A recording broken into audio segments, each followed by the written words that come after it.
Assalamu alaikum everyone, and welcome to the fifth and final episode in the 5-part series on healthy communication in marriage. So it's almost impossible to talk about communication, at least from an academic standpoint, without mentioning attachment theory. Attachment theory is one of the most well-researched theories in psychology. And to put it simply, attachment theory is basically the theory that the way that we developed a relationship or an attachment with our caregiver, whether that was our parents or otherwise, is going to affect the way that we develop attachments as an adult. So this is something that will ultimately affect the way our relationships operate, and especially our communication, how it happens.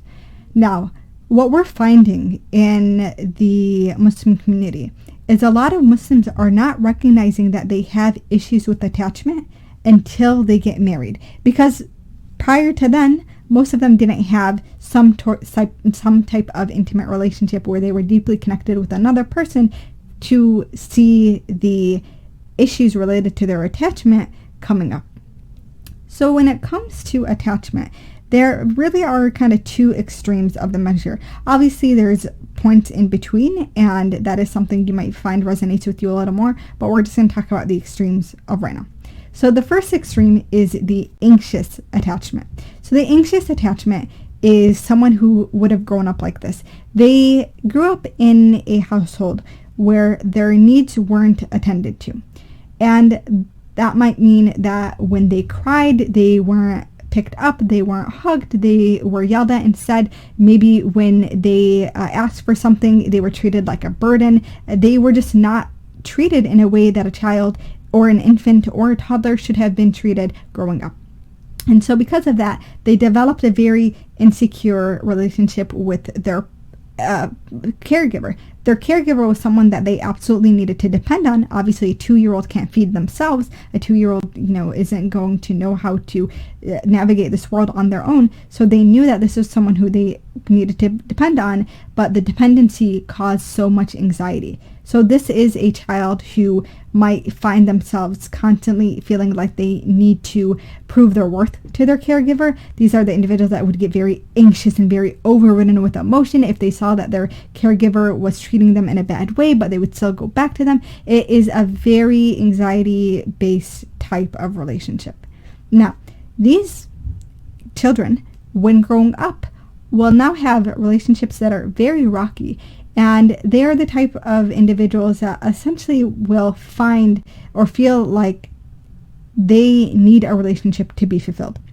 It's almost as if because the caregiver relationship was so broken and distraught and disconnected and caused them so much anxiety, they're searching for another relationship to replace that. But they never learned the healthy tools or the way that a healthy relationship is supposed to manifest for them to know what to do.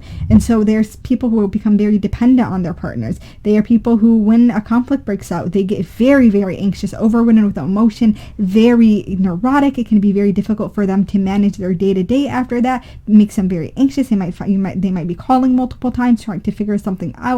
It can be very difficult on them. There are people that would require a lot of affirmation, will constantly have doubts about themselves and about their partner and whether their partner cares about them. This is what anxious attachment looks like. As you can imagine, it can be very overwhelming for both the person who has the attachment style, but also the partner, and it can cause a lot of conflict when it comes to marriage.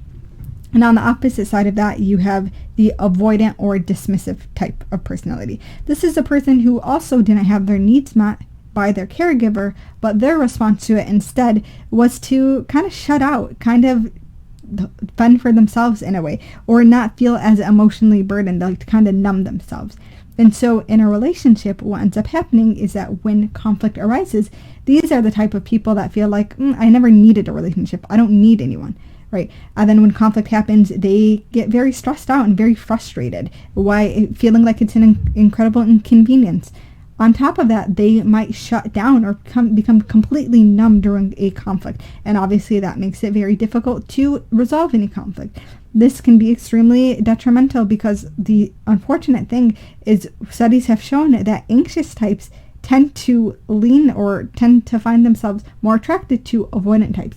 And so these this history of childhood traumatic experiences essentially are leading people to be magnetically attracted to the same exact types of people that are not healthy for them at all. Now, you might find that some of these descriptions resonated with you, or again, you might find yourself on the spectrum. Either way, when you recognize that this is the issue for you, it's important to know that it's not a death sentence. This does not mean that this is how you will be forever. But it means that there are a lot of emotions and a lot of experiences from your past that you have to work through. So you're able to develop a healthier understanding of what a relationship looks like and where those gaps in your understanding came from and why. And over time, you can heal that. And so it's really, really important to, though, start with recognizing, do any of these descriptions fit you? Is this your experience? And then you can start to research and start to look for individuals who are trained in this and can help you. A lot of therapists are very helpful. There are coaches, again, who specifically deal with this, with childhood trauma. There are a lot of counselors who are really well trained on attachment theory. So the resources are really abundant, and it's especially becoming a lot more accepted now as a theory in helping people to actually create techniques and work through the trauma so that they can have a healthy relationship despite what they went through as children. So I hope that that was informative to you guys, and inshallah you guys benefited. Assalamu alaikum wa rahmatullah.